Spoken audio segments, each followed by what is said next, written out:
Howdy folks, it is Diecastbuffet here again, and this is going to be one of the spiciest opinionated race reviews I have done on the channel. Oh boy, so we got a brand new winner, upset, possibly the greatest upset let's just say, one start in NASCAR history and you win a cup race. That's the first ever start.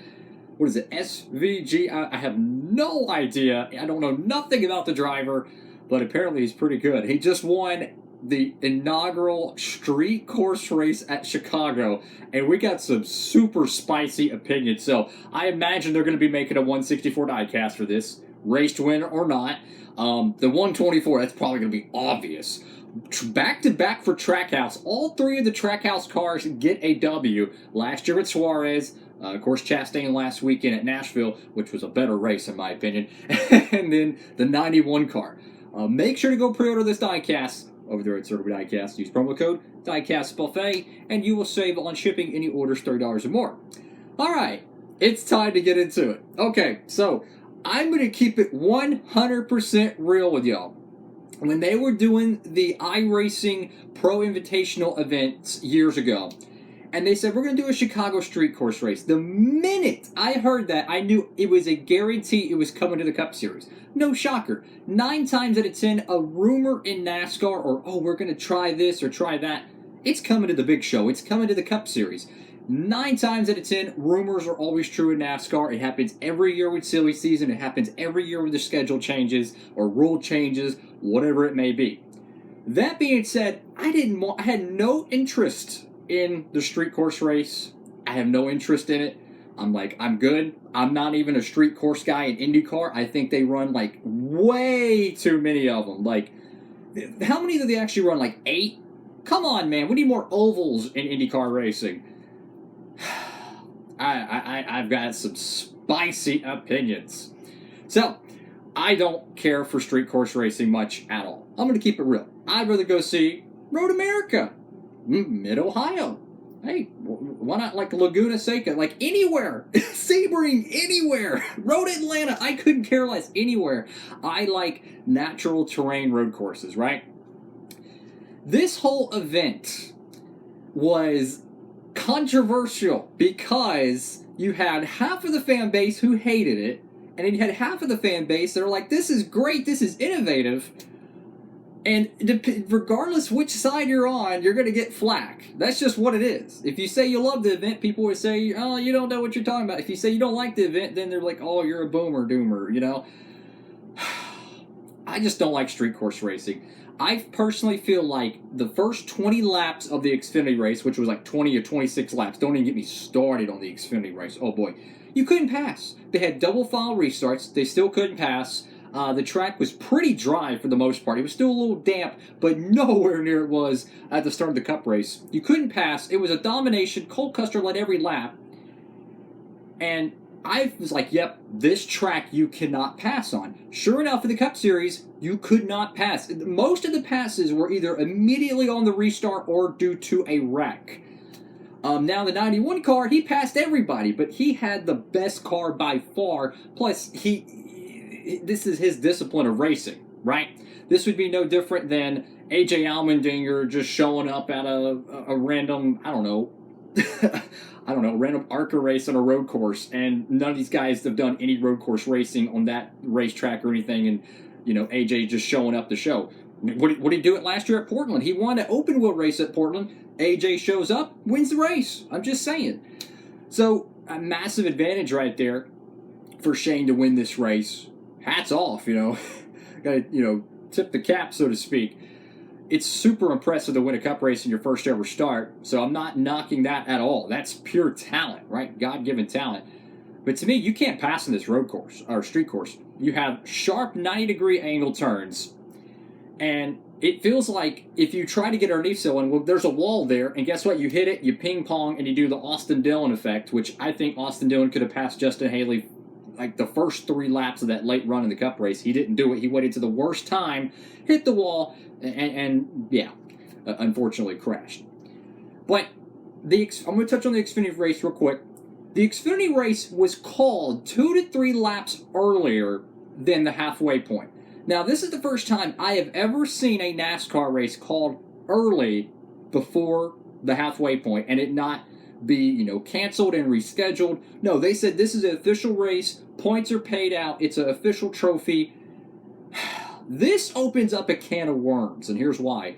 Because now every single rain delay we have, fans are going to be like, well, we're 20 laps to the halfway point. We're 10 laps to the halfway point.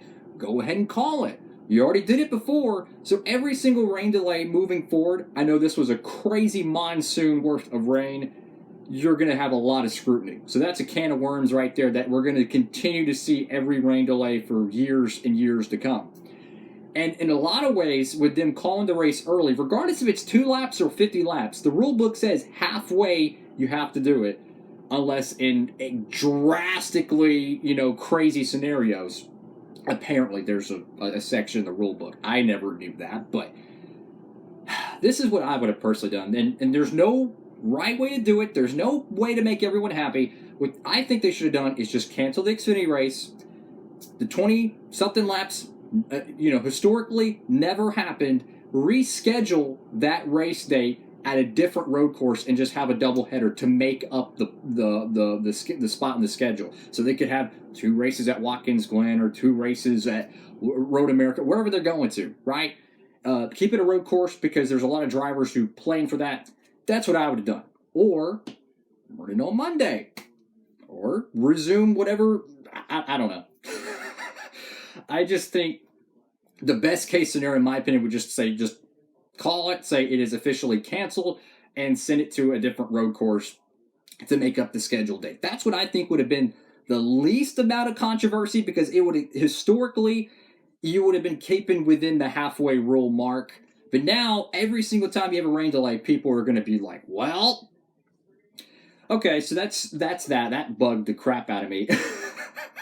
And then the whole, them having on the Xfinity side, this Saturday, they had a miscommunication with the fans or something, and the fans had to get out of the park because of a local law there or something. Really stupid, in my opinion. I don't know. I feel like this whole weekend was a disaster. I'm just going to keep it real. Now, I'm going to touch on the Cup race. Again, you can't pass unless you're the 91 car or someone's wrecking.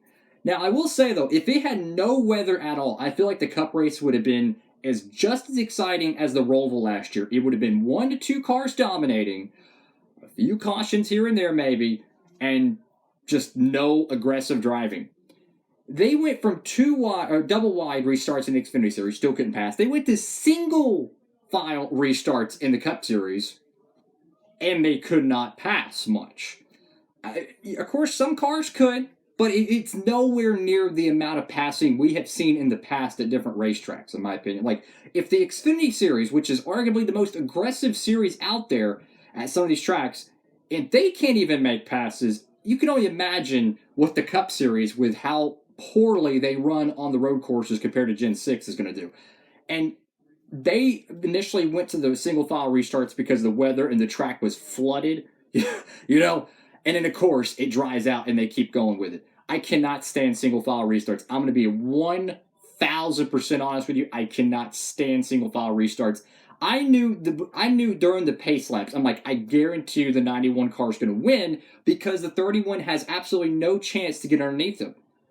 The 91, the way the restart zone is, they're already gassing it, and then they come around the corner. He's got like 5 car lengths. Whoever's leading, it doesn't matter if it's the 20 car or Bell. It doesn't matter if it's the 45 or Reddick. It's calm down. It is the wrong way, I think, to get the most amount of competitive racing. Like, it's anti-competitive racing is what I'm trying to say. Statistics probably show double file restarts have probably 70% more passes than single file restarts. Look at 2021 Bristol Dirt. It was really good. Yes, they had a lot of dust problems and whatnot, but the passing was fun. They went single file restart, and then the end of the race absolutely sucked. I just think single file restarts are such a buzzkill. I'm so glad I did not go to that race. I'm so glad I wouldn't. No. In my honest opinion, the whole weather delay, them dragging out the rain broadcast, calling the race before the halfway point, I mean, it was an unprecedented weekend in NASCAR history. I don't think anyone's going to really forget. But to me, if they never go to another street course, I'd be 100% okay with it. They could go back to Road America. They could just go to Chicagoland Speedway and have an unbelievable show. If you love the racing you saw at Kansas this year, if you love the racing you saw at Charlotte Motor Speedway this year, where you have 2 to 3 groove racing all over the racetrack, let me tell you, you would get that at Chicagoland Speedway, and of course, they don't do it. Um, the weather was obviously the biggest curveball, but I think even let's just say the whole event was completely dry. The Xfinity race I feel like would have been really, really bland, and I think the Cup race would have been even more bland, in my honest opinion. Um, I just I don't know. I'm not a fan of it. I wasn't a fan of it when it was announced in iRacing. I wasn't a fan of it when it was officially added to the schedule last year or announced last year for the 2023 year. I'm not a fan of it now. I don't care for street course racing. I feel like the whole weekend was kind of set up for failure. You have an extremely late start time on Saturday, which inevitably popped the balloon, so to speak, and created a very negative storyline for a lot of the casual fans, because that's the whole objective of this is essentially trying to get as many new fans as possible. Well, if you got 4 or 5 hours of just rain delay coverage. Oh, we're going to go racing. Oh, we're going to do this. And then you call it before halfway. I'm just saying, it's bad. And people, I don't know. Half the people, they love it. Half the people, they don't love it. You can't make everyone happy. I get that. But to me, I hope they don't go to another street course. They will. I know they will. They'll either go to New York, Denver, wherever they're planning on going. This is not the last street course race. I can almost guarantee you that. But I personally don't really care for it. I really don't. I'm just going to keep it honest. I'd rather see him go race Chicagoland, go race anywhere else. I like natural terrain road courses. That's the style of racing I like for the left and right hand turns. I don't even care for it in IndyCar racing. But the overall race, though, it was pretty competitive at the end with the 91 car racing the 31 really hard. But that was the last few laps. Oh, I totally forgot. Yeah, this is one big iceberg of knowledge, I guess, to talk about. They shortened the race. So I know they had no control, essentially, of, okay, well, we didn't know it was going to be a giant monsoon, right? Or perhaps they didn't. Maybe they did know. Maybe they didn't know. I don't know. But they start the race late. They have a gigantic storm cell that parks on the entire city, dumps water. I mean, so much water that you could float a tire on pit road. You could check out Noah Gregson's social media and you'll see that. I just feel like they start these races way too late. And I know even if they had scheduled it earlier, the rain was going to affect that. But it's like they had 100 laps there. And it was going to turn out to be a pretty long race, which I like that. I like the endurance aspect of it. And then they shorten it, which is always a buzzkill. If you know that there's a potential of rain, they can add lights to the racetrack, even if it gives you 10 more laps of racing. I don't like seeing races end with darkness, essentially, where they have to, okay, sun's going down, we got to cut the laps down. And I feel like they made the rules up as they went. I know it's an unprecedented event, first ever street course weekend and the top 3 series ever in NASCAR history. But you end the race, make it official, so the points and everything counts for like 26 laps of racing on a 2.5 mile road or street course. And then you just, okay, we're just going to shorten the race after like, what was it, lap 46? And then they cut like 25 laps off of it. I felt like that was really a disadvantage. And here's why. Because some of the guys already pitted. And then like, okay, we're just going to chop an hour of the race off. I'm just saying that I feel like that was really unfair to some of the drivers. Chase Elliott, though, he had no business getting a top 5. Let me tell you, that guy, he crashed. What is it, qualifying? His car was no good, so maybe the backup was better. But like you've seen that, he was literally 30th all day long. He got the track position, and he just sat there. There's no passing. I'm just saying, go to Chicagoland, go anywhere else. I don't care for street course racing. But if you do, that's great. Thumbs up to you. I respect that. I'm not a street course guy. I can't stand at the end of the race early. I wish they would have just said, okay, cancel it. It's not official. We're going to go reschedule it somewhere else at a different racetrack. I think that would have made a lot of sense, because what I feel like years and years from now, they're going to look in this event and it's going to remind a lot of people of the '08 Brickyard 400 because it's kind of like, well, we kind of screwed up. Let's change the rule book as we go. Just saying.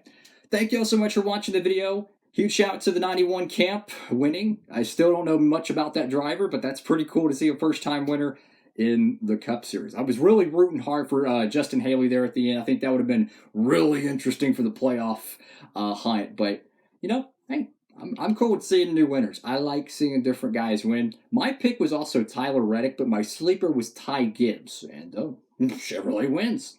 Oh, Cole Custer was pronounced the winner of the Xfinity race. Don't know if I mentioned that, but thank you all so much for watching the video. I'm so looking forward to Atlanta Motor Speedway. A real racetrack, no BS, or maybe it is a little bit. Maybe a 1.5 mile plate racing, beating and banging, where we're going to have double fall restarts, 400 miles, prime time. It's going to feel a lot like the Daytona 400. I'm so excited for that. Finally, a good racetrack. Thank you all so much for watching. God bless. Diecast Buffet, signing off.